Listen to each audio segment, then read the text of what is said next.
O setor agropecuário ele vem passando por momentos delicados, assim como qualquer setor aqui no Brasil. E nós vivemos uma economia turbulenta, uma indefinição, vamos dizer, política, enfim, uma falta de confiança total, não no país, mas nos governantes que tocam esse país. E isso é muito complicado. Mas nós temos o setor agropecuário que, mesmo com todos esses problemas, continua a ser um dos setores mais importantes do nosso país. Por quê? Porque ele gera economia, ele gera empregos, ele gera segurança. E isso é muito bom.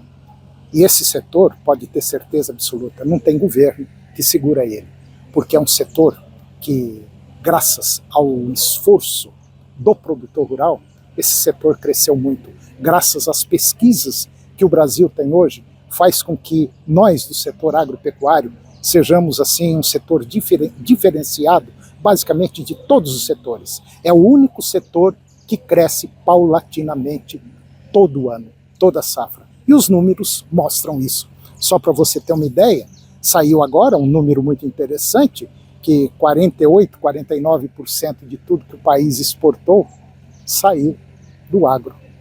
Então, é um setor que ele merece o respeito e a admiração de todos os brasileiros, porque é um setor que realmente apresenta excelentes resultados. Eu vou conversar agora com José Mário Schreiner. José Mário Schreiner é o presidente do sistema FAEG-Senar, e nós vamos dar assim uma viajada pelo mundo econômico, político do setor agropecuário brasileiro, que vive uns momentos assim meio delicados em relação à economia, aos rumos da política e principalmente a um fato que está mexendo com o setor, que é uma possível taxação do setor agro.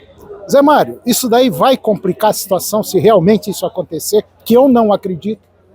Eu tenho a convicção que é uma ideia maluca. Essa questão de você querer mexer nos preços ou fixar preços de alimentos. O que fixa preço é a oferta e demanda e a procura, é claro, não é? E mesmo porque, no primeiro momento, isso pode gerar um impacto até razoável, mas no médio e no longo prazo, sem dúvida nenhuma, a nação pagará muito caro por isso. Exatamente. Então isso desestimulará os produtores a investir. E eu digo um exemplo muito claro, quem acompanhou agora a expedição Safra 24-25, pode observar que ano passado nós colhemos 55 sacos de média por hectare. Esse ano a perspectiva é 66 a 70, imagine isso. O que é? Tecnologia na veia. É o produtor investindo, acreditando, mesmo o mercado não estando favorável, né?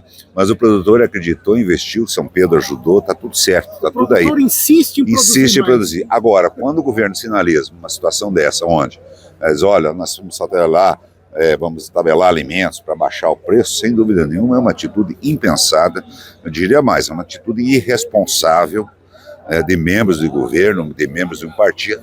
Olha, sem dúvida nenhuma é um retrocesso.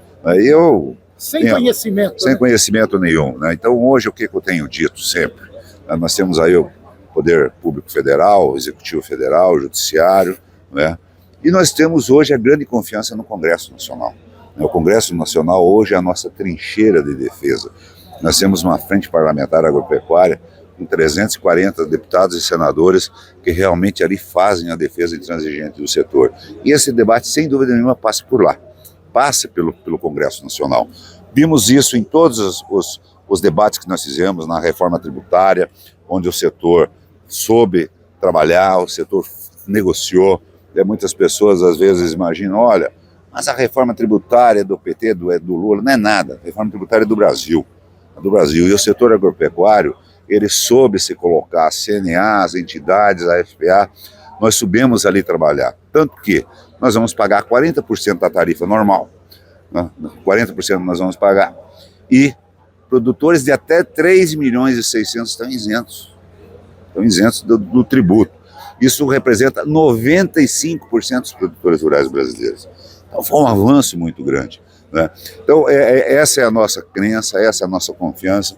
O Brasil é muito grande, o agro brasileiro ele é enorme, o agro brasileiro uma locomotiva puxando ali vagões, e não é qualquer situação que vai segurar isso. Agora, é claro, um governo que está totalmente perdido do ponto de vista político, um governo que está totalmente perdido do ponto de vista fiscal, né, não obedecendo ao arcabouço fiscal, não obedecendo o teto de gastos, sem dúvida nenhuma, nos traz preocupações.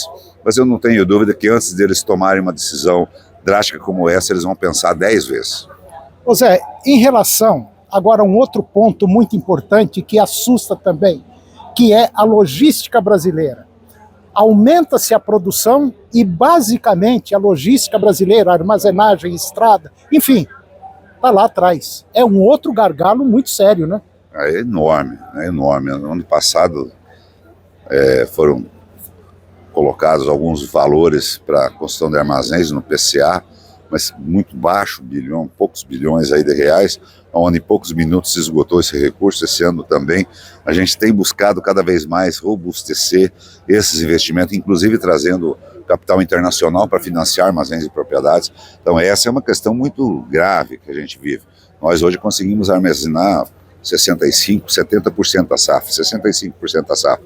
O preconizado pela FAO, que é o organismo que cuida da agricultura da ONU, preconiza 130% de capacidade de armazenagem de safra. Então nós temos uma defasagem muito grande. Agora temos que continuar trabalhando. É claro que não resolve só também nós cobrarmos o poder público. Nós sabemos que o poder público tem os seus compromissos, tem a sua gastança, e nisso merece uma crítica, não há cortes nos seus gastos. Muito forte. É o funcionalismo, é despesas ali, despesas que já são fixas ali, né, e não há esse corte, apenas há avanço nos gastos, avanço de uma maior sanha arrecadadora, não é verdade? Mas agora é claro que nós temos que buscar fontes dessa infraestrutura. E não é só na questão da armazenagem, é a questão da pavimentação, é na questão das ferrovias, na questão das hidrovias.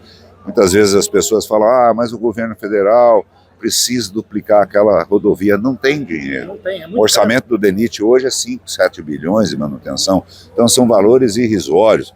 Então as coisas têm que ir para e passo, às vezes as pessoas não gostam de pagar um pedágio, mas é a forma que você tem de fazer uma concessão e ter uma rodovia melhor. E eu sempre falo aos produtores rurais, não adianta eu ser um excelente produtor aqui dentro da porteira, eu colho 80 sacos, eu engordo um boi em 16, 18 meses, mas eu saio da porteira e não tenho estrada, né?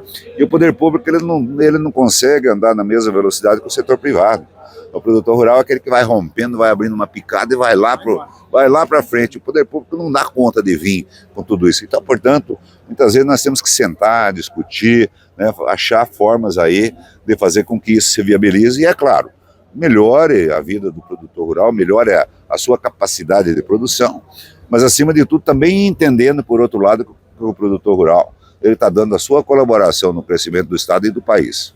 Ô Zé, para finalizar, mercado da soja e do milho, parece que nós vamos ter uma superprodução esse ano, já estamos com problemas aí, inclusive de preço, dívidas passadas e agora chegando soja e milho com preço não muito compensador. Como é que você está enxergando isso? Eu enxergo de uma forma talvez um pouco, não é tranquila, uma preocupação, mas veja bem, nós tivemos um descompasso de safra passada, onde você tinha um preço alto no custo da produção e queda nos preços na venda da produção. Então isso gera um descompasso, houve, é claro, realmente isso. Agora, essa safra, ela já foi com preços e custo mais ajustado. Então, portanto, nós tivemos aí uma colheita bem razoável, como sinaliza, né? Mesmo com os preços não sendo tão favoráveis, eu acredito que fecha as contas. Aí é claro que vai restar essas contas antigas aí para ver como que a gente vai fazer. E é claro que nós estamos abertos, a FAEG, a CNA, prontos a intervir em prol dos produtores rurais, a favor dos produtores rurais, para nós buscarmos uma saída. É claro que muitas vezes os produtores rurais eles querem uma saída geral.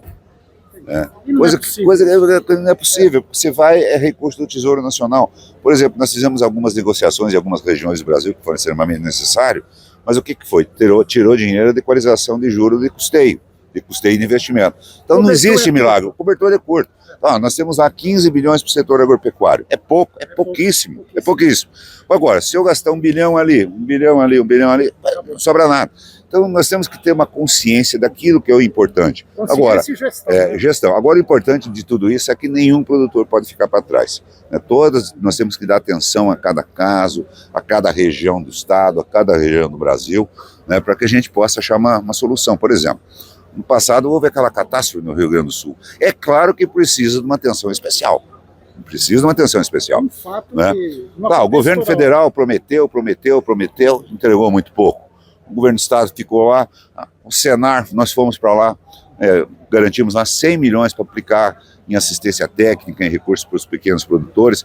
Não foi possível aplicar tudo isso, mas enfim, um remédio para cada situação. Nós não podemos ter um remédio geral para toda a questão da agropecuária do Brasil.